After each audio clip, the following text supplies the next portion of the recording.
Have you ever gazed out at the vast Pacific Ocean and wondered what secrets lie beneath its waves? What if I told you that entire continents, bustling with advanced civilizations, might be slumbering in the deep? Today we're diving into one of history's most captivating mysteries, the lost continents of Lemuria and Mu. The story begins not with ancient mariners but with a 19th century zoologist named Phillips. He was puzzled by the discovery of lemur fossils in both Madagascar and India, separated by thousands of miles of ocean. How could these small non-swimming primates have crossed such a vast expanse?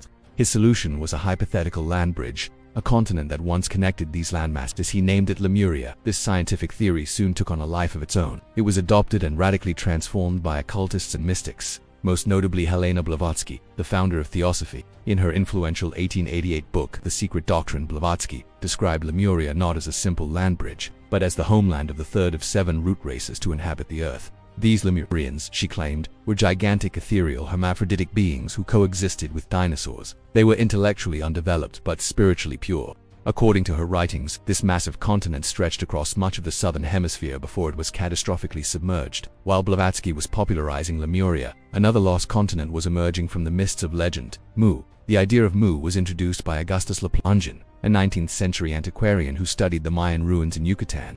He claimed to have translated ancient Mayan texts that spoke of an ancient land called Mu, which had sunk into the Atlantic Ocean.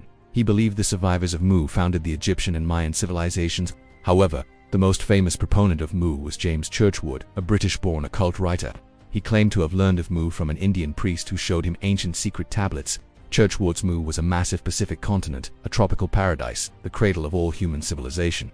He described it as a technologically and spiritually advanced empire of 64 million people, known as the Nokuls. They lived in harmony for thousands of years under the rule of a priest-king named Ramu. Churchward painted a vivid picture of a world with magnificent cities, advanced science, and a single, universal religion. He asserted that about 12,000 years ago, massive volcanic eruptions and earthquakes caused the entire continent to sink beneath the waves in a single cataclysmic night, leaving behind only scattered islands like Hawaii and Easter Island as its last remnants. The stories of Lemuria and Mu captivated the public imagination. They offered a romantic vision of a lost golden age, a prehistoric utopia destroyed by nature's fury. People were drawn to the idea that modern humanity descended from the enlightened survivors of these sunken lands. The tales were filled with exotic details, advanced technologies, psychic powers, and spiritual wisdom far beyond our own. For many decades, these theories were discussed, not just in spiritual circles, but were also considered by some fringe researchers looking for alternative explanations for human history and the distribution of ancient cultures around the globe. The similarities between pyramids in Egypt and Central America, or the giant stone statues of Easter Island, were pointed to as evidence of a common lost ancestral culture, the culture of Mu or Lemuria. So, what does modern science have to say about all this? Well, the original scientific reason for Lemuria's existence disappeared with the development of plate tectonics and continental drift. We now understand that India was once connected to Madagascar as part of the supercontinent Gondwana, and it drifted north over millions of years to collide with Asia. There was no need for a land bridge because the land masses themselves moved. Geologists have mapped the ocean floor extensively, and there is simply no evidence of any sunken continents in the Pacific or Indian Oceans. The ocean crust is fundamentally different from continental crust. It's denser and thinner. A landmass the size of a continent couldn't just sink without a trace. While there are submerged plateaus and volcanic chains, none of them match the scale or composition of a true continent. For instance, the Kerguelen Plateau in the Indian Ocean, sometimes called a microcontinent, is mostly submerged volcanic rock, not the granite-rich crust of a continent like Lemuria was imagined to be. Furthermore, the ancient texts that Leplangen and Churchward claim to have translated have been widely discredited. Mainstream archaeologists and linguists found their translations to be based on flawed assumptions and imaginative interpretations rather than sound scholarship. The Mayan codices they referenced tell different stories altogether, and the secret tablets Churchward spoke of have never been produced for independent verification. Despite the lack of scientific evidence, the legends of Lemuria and Mu refuse to fade away. Why do they hold such enduring appeal? Perhaps it's because they tap into a deep human longing for meaning and connection to a grand, forgotten past. The idea of a lost paradise, a Garden of Eden from which we were cast out, is a powerful and recurring theme in human mythology. It speaks to our hope that humanity was once better, wiser, and more harmonious, and that perhaps we can one day reclaim that lost state of grace. These stories also provide a canvas for exploring alternative ideas about spirituality and human potential. In New Age movements today, Lemuria and Mu are often seen as spiritual realms or higher dimensions rather than physical places.